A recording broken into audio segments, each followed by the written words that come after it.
Every year, Which tests thousands of the products that you rely on every day. And we've been doing it for over 60 years. Which reviews are 100% impartial. We don't accept freebies from manufacturers, and we have no owners, shareholders or government departments to answer to. So our work is on behalf of you, the consumer.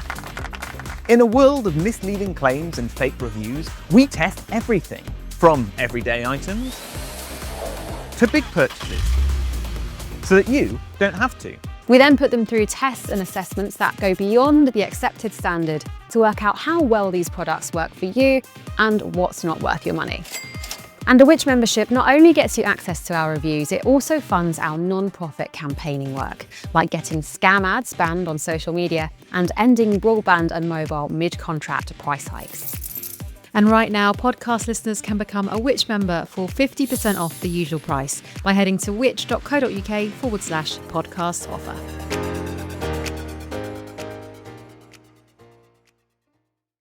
ISA season is upon us once more, but could your allowance be about to be cut by 80%? I'm Lucia Ariano and this is Which Money. Welcome to the show. So much to dive into today with ISAs, and here to help us we have Jenny Ross, Which Money editor. Hello, Jenny. Hello. And also head of personal finance at Hargreaves Lansdown, Sarah Coles. Hello, Sarah. Hello. Thank you both so much for joining us today. So an introduction then. Jenny, do you want to start us off here? I mean, they allow you to save 20k a year tax-free. Is that what makes them so popular? In a nutshell, yes. You've hit the nail on the head. ISAs have been part of the savings landscape for a good while now. They reached their 26th birthday this year. So in that time, they have allowed savers to swerve a whole lot of tax, basically. ISA stands for Individual Savings Account. And yeah, in that sense, they are very much like any other type of savings account, but with that very special difference of any money you put away within an ISA wrapper, you will not pay a penny in tax, whether that's income tax on your savings interest, whether that's dividend tax, capital gains tax on any investments you hold within your ISA as well. So yeah, the magic number is 20,000 at the moment. That can be split between cash and investments. But yes, there's been a lot of noise about that recently, with the Chancellor rumoured to be eyeing a cut to that limit, which has suddenly reminded everybody just how special ISAs are, and in particular cash ISAs. So yeah, the logic behind that proposed cut is that it would ideally encourage people to invest a little bit more, to take a little bit more risk in their with their money and not hold so much in cash. But those cash ISAs have been even more popular in the past few years because people are facing higher tax bills as interest rates have risen. That tax-free shelter has become more and more valuable. Well, we'll talk about the rumoured cut later on in the show. But first then, Sarah, is it possible to put a figure on it? So, we've said that you can save 20k tax-free. What does that mean in terms of how much our listeners could actually save a year? Yeah, so we did do the maths on this one, and it is actually quite surprising how much tax an ISA can save you. So if you look at a cash ISA, for example, and you were to assume you're going to get maybe 3% on a cash ISA over 5 years, well, a basic rate taxpayer could save just under £1,000 worth of tax. A higher rate taxpayer could save just under £3,000 worth of tax, and an additional rate taxpayer could save over £4,000 of tax. That's assuming that you save the full allowance. If you were to look even longer term, so if you were to take something like a stocks and shares ISA and you were to keep paying that full allowance in over 5 years, then the amount of tax you save is enormous. So a basic rate taxpayer, for example, could save over £8,500 in tax. So it's a huge tax saving, and it's also just really a weight off people's minds because they just don't have to worry about tax. They don't have to worry about what they have to pay, and also about whether they have to do things like tax returns. I mean, it sounds like a no-brainer. But Jenny, I suppose we should cover, is there any downside to saving in an ISA? I mean, Sarah mentioned there a 3% rate. Are rates generally lower? In the past, yes, you would have seen more of a sort of gulf between cash ISAs and the rates available on non-ISA savings account. And so for that reason, especially factoring in something called the personal savings allowance, which means you can earn money within a savings account that isn't an ISA tax-free up to a certain limit, that meant that really it was just a case of, for many people, going after the best rate. And if that rate happened to be on a non-ISA, then that would be the place to go. Nowadays, it's far closer in terms of the rates. And in actual fact, you'll find many cash ISAs that outstrip their non-ISA counterparts. So with that in mind, right now, cash ISA is a very sensible first port of call. If you're looking for an instant access account when you can get your hands on your money at no notice, then you're looking at around 5% for the top accounts on the market today. So just to throw a few names at you for the providers at the top of the table, you've got Trading 212, Chip, both on 5% or thereabouts. Plum on 4.81%. The slight catch with those three actually is that there is a bonus factored into that amount, so the rate will drop after the first few months. And then if you look at the non-ISA account, you've got 5% from Revolut. If you're locking your money up for a longer period, you'll get slightly less than 5%, but not far off. So in the 1 year ISA market, you've got Shawbrook Bank and Vida Savings both paying 4.48% on their ISA. On the non-ISA equivalent, slightly more of 4.58% from Shawbrook Bank. But yeah, it's there or thereabouts. So because of this lovely tax-free wrapper that the ISA offers, for many people, that should be where to go. It's worth saying that a lot of this will depend on what sort of rate of tax you pay. Because if you look at the personal savings allowance for a basic rate taxpayer, for example, you can make £1,000 in interest without paying tax on it. Once you'll become a higher rate taxpayer, and a lot of people have become higher rate taxpayers because those thresholds have been frozen, then that shrinks to £500. And if you're an additional rate taxpayer, it disappears altogether.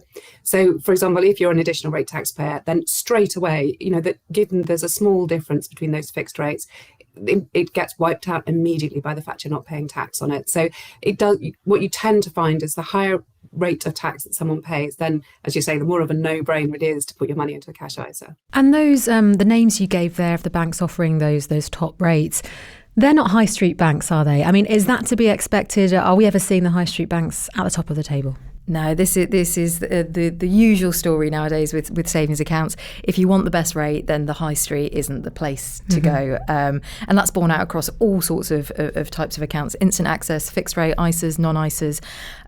Generally speaking, it's the smaller providers, names that you might not necessarily have heard of before, that are much more competitive and sort of fighting for those top spots in the best rate tables. So if you do have a lot of money tucked away with a high street bank, whether in an ISA or not, then it is well worth reviewing the rate that you're actually getting and checking how much more you could be getting if you were to branch out and opt for a name that might not be as familiar. And I suppose, just quickly, other than rates, I mean, they're probably the thing that would lure you in, but other than rates, what else should you be looking for when choosing one? Yeah, I mean, one of the things that, as you mentioned, a lot of the ones quite near the top of the tables are actually these cash savings platforms, and that can actually be something that's quite useful for you. So if you think about a cash ISA, you might want some of your cash ISA money in easy access and some of it in fixed rate. Well, actually, you can do that through a cash savings platform. You can put some money in fixed rate, and within the same ISA wrapper, you can have some in easy access. So it is actually much easier to manage, and you don't have to keep your eye on loads of different accounts. I mean, one of the things we know with cash ISAs is the money's really sticky. So people, when they put money into a cash ISA, they tend to leave it there rather than sort of keeping an eye on the rate and switching and swatching. So I would definitely say make it easy for yourself. If you can, consider one of these platforms, because you can move your money much more easily, and it's sort of without having to open brand new accounts. I mean, it's also worth saying that a lot of people, when they're moving away from the high street, they do worry a little bit as to whether their money is as safe. And so it is worth knowing that your money's protected in exactly the same way. So you still have your money protected by the Financial Services Compensation Scheme, which means that the first £85,000 saved with each institution is protected if something was to happen to the bank. And if you're moving from one ISA to another, is there a certain way that you should be doing this? Yes, the simple message there is follow the official ISA transfer process, which is basically a case of contacting the new provider, filling out a form, and they'll do the legwork of moving the money across and making sure that it stays within that lovely tax-free wrapper. If you just take the money out of your ISA and try and put it into another one, you've removed it from that protective environment. So yeah, it's well worth following the official transfer process. Okay, well, after a quick break, we'll be going deeper into some of the other types of ISAs and discussing whether or not your allowance could be drastically cut later this month. If you're enjoying this podcast from us here at Which, then why not become a Which member? Right now, we've got a special offer, especially for podcast listeners, meaning you can choose any of our 3 membership tiers for 50% off the usual price. Starting at just £39.50 for a full year, you can get Which magazine delivered direct to your door. For the same price, you could also choose a digital Which subscription, giving you access to all of our product reviews, the Which app, and the digital edition of Which magazine. What's more, you'll also be able to use the Ask Which service for personalised one-to-one buying advice. Or why not get a full access Which subscription for just £49.50 for a full year? Don't forget, that's 50% off the usual price. To join Which or to find out more, just head to which.co.uk/podcast offer. That's which.co.uk/podcast offer, or click the link in the description for today's podcast for 50% off a Which annual subscription.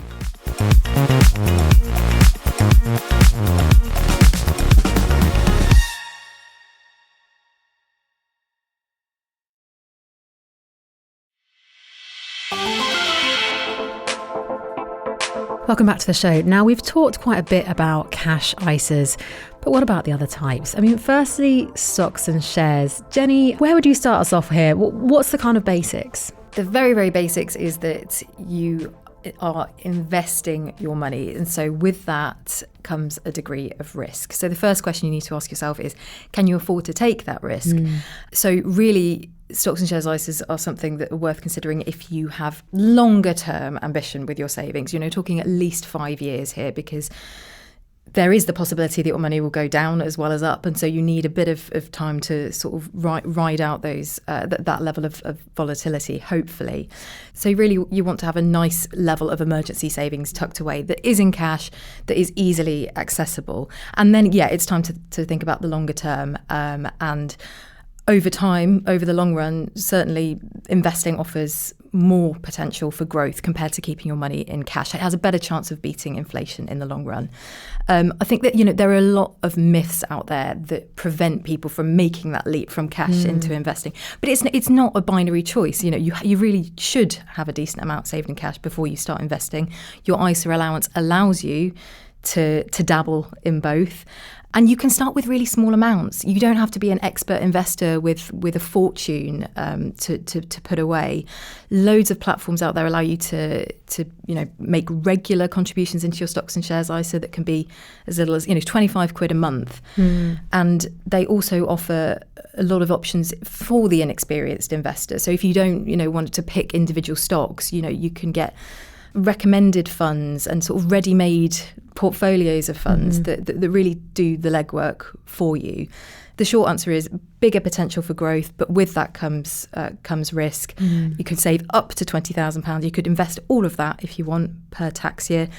But the difference comes down to how you choose. So unlike a cash ISA, unfortunately, you can't just go based on headline rate, because there are no guaranteed returns when it comes to investing. You need to start looking at fees, customer service levels, and investment options as well. And for any of our listeners who are new to investing, I mean, Sarah, would you say that stocks and shares ISAs are kind of an easy gateway to investing? Absolutely. I mean, one of the good things about it is that, when you get into investing, you do need to make some investment decisions, and you don't really want to be worrying about extra things like tax. So you can focus, get yourself a stocks and shares ISA, and then you can just focus on the investment.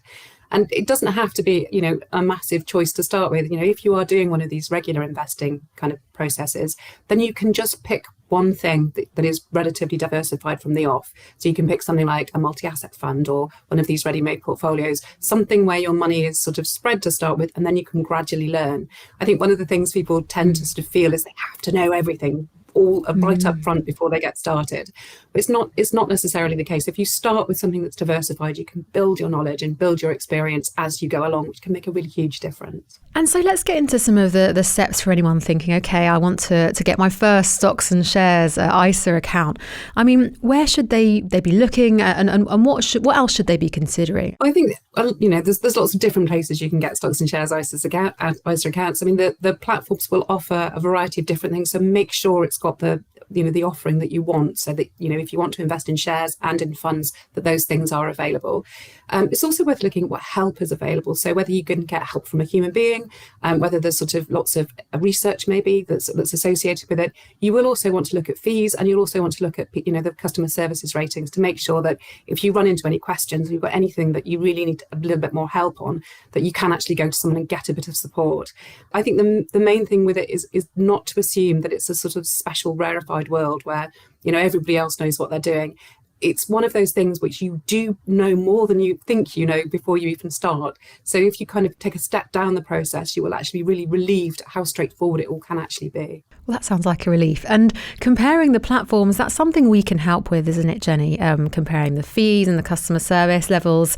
I'm talking about our WRPs. Can you explain more? Yeah, absolutely. So WRP stands for Which Recommended Provider, and we offer those badges in a whole range of different financial product areas. So yeah, every year we take a look at the investment platform market.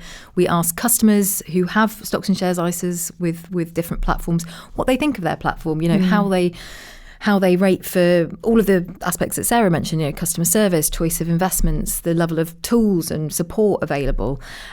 We also look at the fees side of things. So that those fees you're going to have to pay regardless of how your investments perform. So if you're paying more than you need to, that can really take a bite out of your returns. So you've got to pay attention to that side of things as well. So we crunch all of that together and out of that can award which recommended provider badges to the providers that really stand out. This year it's AJ Bell and Invest Engine who've made the cut there. But actually it should be said that this is an interesting sector where you see far less variation in customer score as opposed to banks, for example. You see a much bigger range of scores in that sector. But by and large, most of the platforms we rated this year are in the sort of 60%, high 70%. So there are a lot of happy customers out there. And really, you've just got to work out what your needs are as an investor. Do you want a choice of potentially thousands of funds to choose from? Do you want all the bells and whistles, all the support, all the different analysis options, or do you want somewhere that's really simple, that only offers a handful of funds, that's really cheap, that's maybe a bit more limited in its customer support? What are the things that matter to you? And also, how much money are you investing as well, because the fee structures can really make a difference there. And just before we move on to another couple of ISAs, because there are more, I just want to mention fees, and if we can go into a little bit more detail about what you mean about when you say fees. What are these fees that you might be paying, and how much could they set you back? So most platforms charge you a fee just for holding investments with them. That's normally a percentage of the money you have invested. It can sometimes be a fixed fee as well, so a flat fee that's applied annually. Generally speaking, a sort of percentage-based fee works out best for smaller portfolios, say £50,000 or less.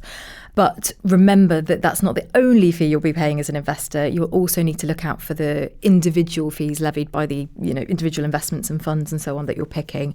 Of course, if you're doing a lot of buying and selling, if you're going to be a really active sort of trader, then there are fees attached there as well. So make sure you just go in with your eyes open, that you're aware of what could apply, and that you do a bit of comparison before you decide where to invest your money, or where to move your money as well, because switching is just as much of an option with stocks and shares ISAs as it is with cash ISAs. But I think I've definitely seen research that shows that comparison habit isn't as ingrained when it comes to stocks and shares ISAs as it might be with buying an insurance product, for example. So it pays to do your homework, as with many things in the world of personal finance. I would also add to that the fees on the funds do change. They are quite different depending on which fund you get. So you can get two funds. I mean, for example, you might get two tracker funds which just aim to track exactly the same index, charging very different fee levels. So when you're picking those individual funds, it's worth checking those as well. And it's also worth checking the discounts that are available from the platform that you're picking. So they might offer these funds with a discount. So they might be, it is worth checking what you're paying for those underlying funds, as well as looking at the overall platform fee. And I suppose for someone starting out, maybe a bit wary about paying fees, presumably you'd expect your returns to outweigh the fees. You shouldn't be worried about them. I mean, you'd certainly hope your returns over the long run certainly would outweigh the fees that you're paying. Unfortunately, fees in the world of investment is not something you can escape altogether. It is part and parcel of being an investor. So it just pays to go in with your eyes open, to pay really close attention, and to see how much money you could be saving with a different platform. Don't just open your stocks and shares ISA with platform A and stick with them for the next decade or more without ever reevaluating whether you could be better off elsewhere. Now, can we just move on to what's called the LISA? And I think, is it the JISA? The junior ISA? If you want to use the catchy abbreviations, Lucia, okay. Sure, also known as lifetime ISA and junior ISA. Let's start then with the lifetime ISA, or LISA. Jenny, do you want to start us off? The lifetime ISA is a type of ISA that is aimed at savers hoping to buy their first home. So it's available to you if you are between the age of 18 and 39. And you can buy a house of up to £450,000 with the proceeds of what you save. The really exciting aspect of a lifetime ISA is not just that your savings will be tax-free, but that you'll get an extra bonus from the government to boost what you've managed to save. So you can save up to £4,000 in a LISA every tax year. The government will boost that money by up to 25%. So the maximum you could get in terms of a bonus is £1,000. So that's £5,000 over the course of a single tax year. The big catch to watch out for with a lifetime ISA is if you withdraw that money for any other reason other than buying your first home, or if you've reached the age of 60, you will face a penalty. And that is quite a hefty penalty of 25%. And there's been quite a few calls to revisit that because of how punitive it can be, because that doesn't just remove any government bonus you've earned. It also takes a chunk out of your underlying savings as well. So can really hit you. But as a product, it's a great idea. If you are looking to get on the property ladder and you are between the ages of 18 and 39, then it can really help you get some of the way there. I used a lifetime ISA to buy my first home, and yes, I was very glad of that extra government boost. Jenny, you mentioned the property can be up to 450k. I think this was set quite a few years ago, wasn't it? Are there any plans to increase that? There are certainly calls to increase that limit, because £450,000 is not going to get you all that far if you're buying a house in London, for example. But as far as I know, there are no firm plans to do so. It's worth also saying that the lifetime ISA can be a really useful retirement tool as well. So the most common age for people to open an HL ISA is actually 39, because once you've opened it, you can keep paying into it until you're 50. And so it's sort of by opening at 39, you just kind of secure it for longer. And the idea is it's particularly useful for people who maybe don't get an employer match for their pension contribution, and they're basic rate taxpayers. Those people are actually better off paying into a lifetime ISA than they are into a pension. So for everyone else who gets a sort of a match from their employer, then definitely your employer pension is the first place, it's your first port of call. And for all higher rate taxpayers, then you are better off in a pension. But if you're a basic rate taxpayer and you've maybe used up all your employer match, the big bonus of a lifetime ISA is that the tax-free income you get at the end. So if you have a pension, then you may pay tax on some of the income. Whereas if you have a lifetime ISA, then all of that is tax-free. It's a really useful thing to have sort of alongside your pension, so that those times when you maybe want to sort of boost your pension income without worrying about any extra tax, you can take advantage of the lifetime ISA there. That's really useful advice, and I suppose it would apply to anyone as well. Perhaps if you're self-employed and a basic rate taxpayer, it could be useful for you to open one at age 39 and save until you're 50. Absolutely, and especially given that that's a group who really do struggle to think about tying their money up. So if you need money in an emergency, then yes, there is that penalty for withdrawing from a lifetime ISA, but you do have the flexibility to do it in a dire emergency, whereas obviously you don't with a pension. And what a lot of self-employed people think is, I don't want to tie it up because I'm a bit worried that I might have an emergency. And the LISA will give them that comfort that they can get their money if they really need to. Well, just before we wrap up, we should mention the JISA, the junior ISA. Sarah, do you want to just start us off here? I mean, what is it, and why might you choose a junior ISA instead of one of the other types of ISAs? So the junior ISA, I mean, perhaps the clue's in the name, maybe, but it's for children. So it's if anybody up to the age of 18, if you can save or invest on their behalf in a junior ISA. And you're talking about fees earlier. You can actually get fee-free junior ISAs, so it's actually a really useful way in. You've got an annual allowance of £9,000, so you can put £9,000 as a year aside for this child, and that will grow tax-free. And at the age of 18, it will then belong to the child. And some people will be sort of wondering, do I want to put this amount of money in my children's hands at the ages of 18? But one of the things that we find is a really useful way to teach children about investment. So over those 18 years, they can really pick up the basics of investment and sort of gain an understanding of it. So they're not sort of randomly getting a lump sum. They're sort of getting this sort of pocket of investments that they've really committed to and they've really engaged with. And in terms of our clients, a year after that matures into an adult ISA, the vast majority still have their money invested. So there is a real commitment to that money. And it's a great way to save a nest egg for kids as they're growing up and not having to worry about tax. That all rolls into an adult ISA when they get to the age of 18, and it doesn't use up any of their annual ISA allowance when that happens. And so then they have this sort of tax-free nest egg that they can get started with adult life. Again, another no-brainer. I suppose it seems like maybe a nice idea to open one and just add to it at birthdays and Christmas if you can't think of a gift idea. Well, finally then, I just wanted to come back to the thing we mentioned right at the top of the show about the rumours of the allowance being cut from 20k to 4k. I mean, Jenny, you gave us a little introduction at the start. How likely is this? Sarah, do you want to start us off? Well, the good news is that the Chancellor has ruled out making any changes at the spring statement. So we're not in sort of, there's no major hurry that anything particular will change. There is a concern because there was a sort of pressure from some city groups suggesting that there might be this cut to the cash ISA. I think the thinking behind it was thinking if you made it, people couldn't put the full allowance into their cash ISA, maybe they would then invest. It's kind of quite a flawed thinking because a lot of people have a very good reason for holding cash and they're not necessarily immediately going to rush out and invest instead. So it's almost as if you're thinking, well, if you want to encourage people to invest, it's not really just a case of making cash savings less attractive because that's just going to punish savers. How do you actually encourage people to invest? And there's solutions to that. There's loads of them around and lots of things being considered at the moment. So the good news is nothing is going to change suddenly. It's very likely that the government will have a look more deeply into that, how to get people investing. So they're looking at things like the barrier between what counts as guidance and what counts as advice, and whether or not there can sort of be changes to that so that companies can offer more support for people to help encourage them into investing, which could make a really big difference. But I think one of the things that happened when all this discussion happened around it, the government didn't say anything for quite a while. And in that space, there was lots of speculation built. People who really value those cash ISAs started to worry a bit. So it is worth saying, really don't worry. You've got your allowance this year, you've got your allowance next year. Do the right thing for you with each of those allowances, and don't worry about what might happen in the future when you're making those decisions. And I suppose we'll have to pick this conversation up if they're again on the show if there are any changes mentioned later on in the year. So watch this space. But until then, any final notes for our listeners today? We've covered a lot of ground. It's been super, super helpful. Jenny?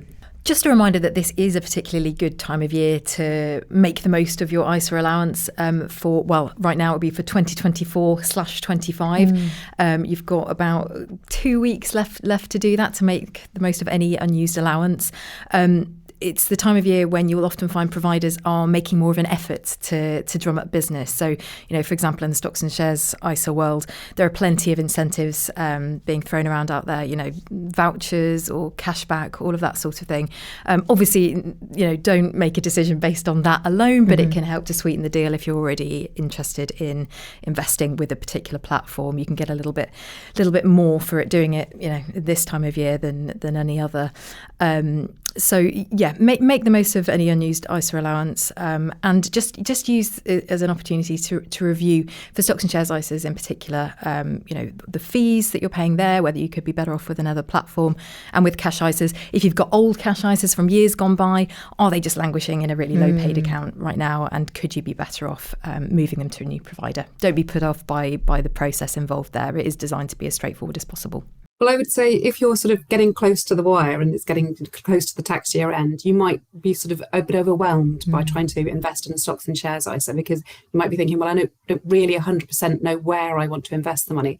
So it is worth saying you can divide that decision into two. You can say, right, I'm going to put it into a stocks and shares ISA today, And then I'm going to invest over time once I've made a decision. And don't put it off for too long, but you can give yourself time to really think that through. So don't think, oh, I haven't got time to make that decision right now, I'm going to lose my allowance for this year. You can split those things in two, take advantage of the allowance, and then make a decision when you're ready.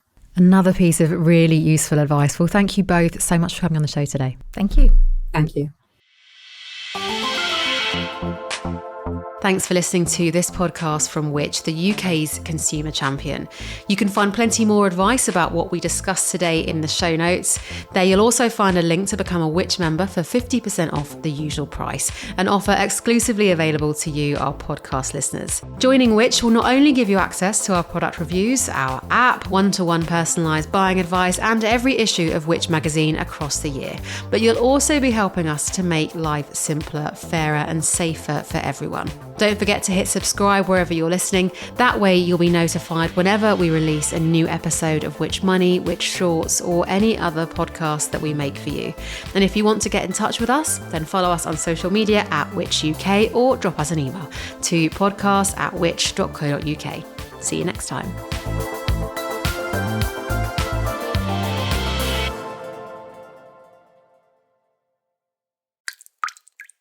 Leaking roof? Car won't start? Needs to renovate? Here's what to look for when getting a trader to help. A recognised endorsement, where expert assessors set the bar high. Genuine customer reviews, so you don't get duped by cowboy fakers. A clear code of conduct to give you an extra layer of security. A robust complaints policy, so you can resolve disputes fairly. And the Which Trusted Trader badge that says, choose me with confidence. You can trust Which to help you find the right traders for the job. We run thorough checks on traders, put them through in-depth assessments, then we give them the actions to make improvements and only endorse them when they've actioned them and made the grade. So, to choose with confidence, head to which.co.uk/traders or search for Which Trusted Traders.